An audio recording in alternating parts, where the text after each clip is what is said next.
En la segunda mitad del siglo XX, el Perú enfrentó un periodo marcado por una violencia sin precedentes, originada por el accionar de grupos subversivos que buscaban el poder por la fuerza, entre las que destacaron Sendero Luminoso y el movimiento revolucionario Tupac Amaru, las cuales rechazaban el sistema democrático y promovían una revolución armada con el objetivo de transformar radicalmente el modelo político, económico y social del país. Sendero Luminoso, bajo el liderazgo de Abimael Guzmán, adoptó una visión extremista inspirada en el maoísmo. La Comisión de la Verdad y Reconciliación en el 2003 sostuvo que este grupo fue responsable de la mayoría de muertes durante el conflicto armado interno, utilizando el terror como una forma de imponer control sobre comunidades rurales. El tema del terrorismo en el Perú del siglo XX ha sido trabajado en distintas sesiones del curso. Nosotros destacamos 3 semanas claves en las que se abordó de manera directa este fenómeno, lo que nos permitió construir una comprensión más profunda sobre sus causas, desarrollo y consecuencias. La primera fue en la semana 12, la que vimos la lucha contra la subversión, Sendero Luminoso y el MRTA. En estas semanas se analizó cómo y por qué apareció Sendero Luminoso, destacando una ideología maísta y su estrategia violenta para poder tomar el control. En la semana 13 vimos la lectura de Gregory. En esta semana se trabajó el texto de Carlos Iván Gregory, que explica cómo Sendero Luminoso logró inicialmente captar apoyo en algunas comunidades andinas, pero también que ese apoyo se transformó en rechazo. Y en la semana 14 vimos el tema del Perú de Fujimori, el declive del terrorismo y el regreso del autoritarismo. En esta sesión se abordó el conflicto armado destacando las estrategias del gobierno de Alberto Fujimori como el uso de inteligencia para desarticular a Sendero Luminoso. Esta sesión nos permitió reflexionar sobre cómo terminó la violencia y qué aprendizajes dejó para el país. Estas 3 semanas fueron esenciales para comprender el fenómeno del terrorismo en el Perú de manera integral, desde su origen hasta su caída, pasando por el impacto en la sociedad peruana. Una de las causas principales del terrorismo en el Perú fue la exclusión social y económica que enfrentaban muchas comunidades rurales andinas como en Ayacucho. Estas zonas tenían un acceso muy limitado a educación, salud, empleo e infraestructura básica, lo que generó un fuerte sentimiento de abandono y resentimiento. Esta situación fue aprovechada por líderes radicales como Abimael Guzmán, quien ofrecía una salida revolucionaria a través de la lucha armada. Según Carlos Iván de Gregory, en Ayacucho 1969-79, Sendero Luminoso surgió en un contexto de pobreza y abandono estatal, logrando apoyo en sectores marginados sin acceso a oportunidades. Además, Francisco Escarzaga, en Auge y Caída de Sendero Luminoso, señala que la exclusión social permitió a Guzmán difundir su ideología maoísta radical, conectando con el resentimiento de los sectores excluidos mediante discursos sobre la lucha de clases sociales, que promovían una guerra revolucionaria como única alternativa para cambiar el sistema. El conflicto armado desatado por Sendero Luminoso dejó como principal consecuencia un altísimo costo humano. Entre 1980 y el año 2000, aproximadamente 69.000 personas murieron o desaparecieron, muchas de ellas campesinos quechohablantes.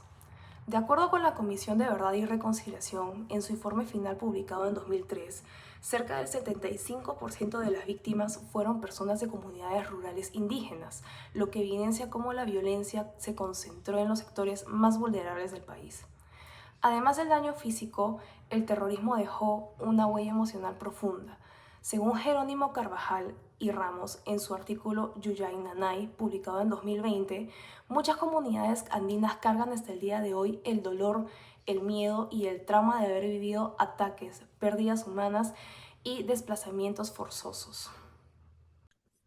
Muy buenas noches. Hoy estamos con el señor Edgar, la cual hoy nos va a responder algunas preguntas para el trabajo final, la cual nos hemos elegido el tema sobre el terrorismo en el Perú durante el siglo XX.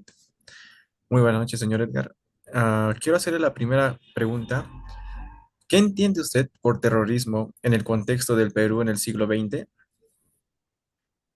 En primer lugar, el terrorismo es una acción política que dio terror al Estado peruano por los diferentes actos de violencia que realizaron en diferentes lugares de nuestro país.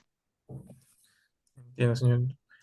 Como segunda pregunta quisiera hacerle, ¿cómo afectó el terrorismo a la vida cotidiana de los peruanos, especialmente en las zonas rurales? Afectó mucho a todos los peruanos de manera profunda, generando miedo, inseguridad y cambio en comportamiento en el aspecto psicológico y en el aspecto social. Entiendo, señor Lim.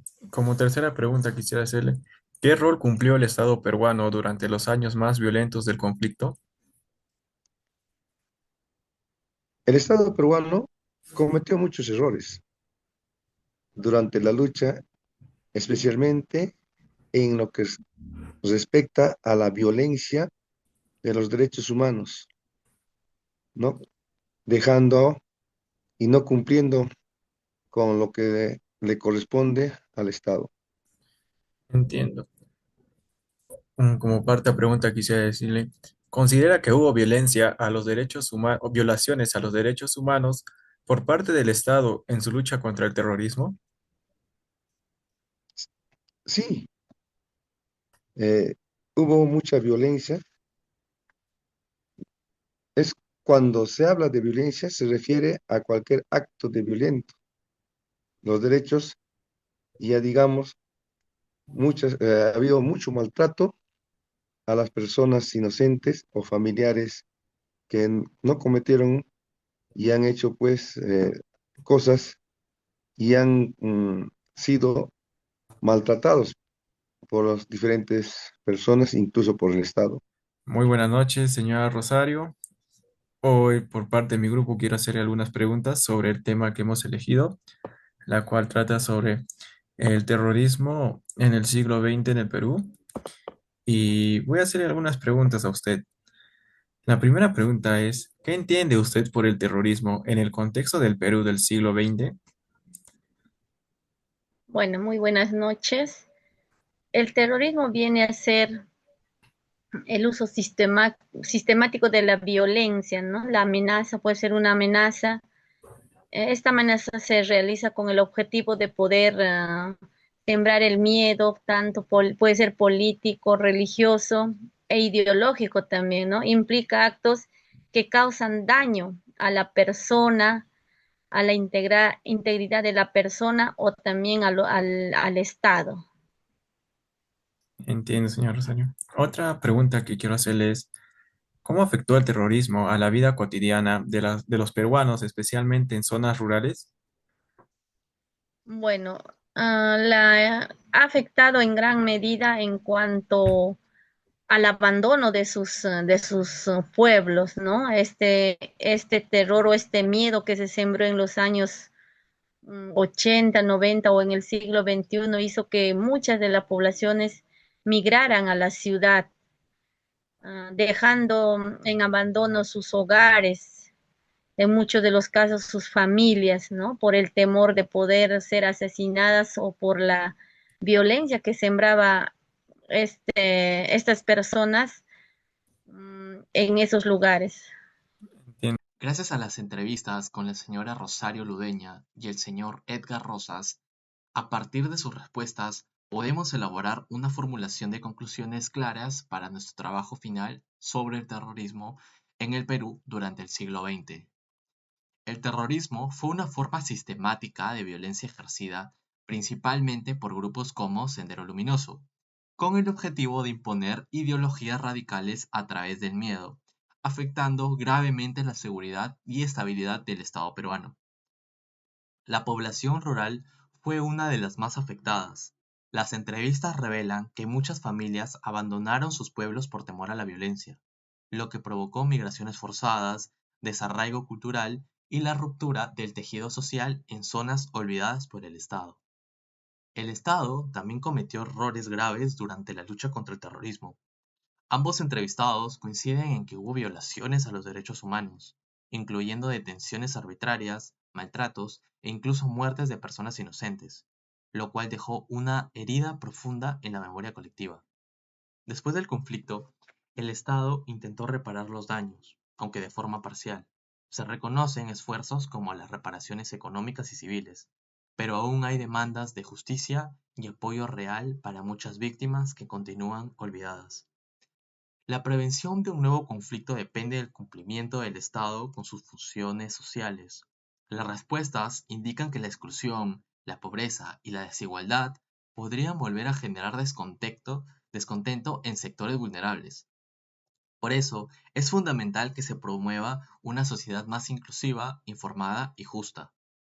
La memoria histórica y la educación son claves.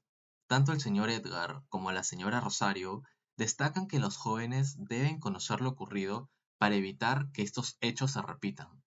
La historia debe enseñarse con verdad y respeto a los derechos humanos.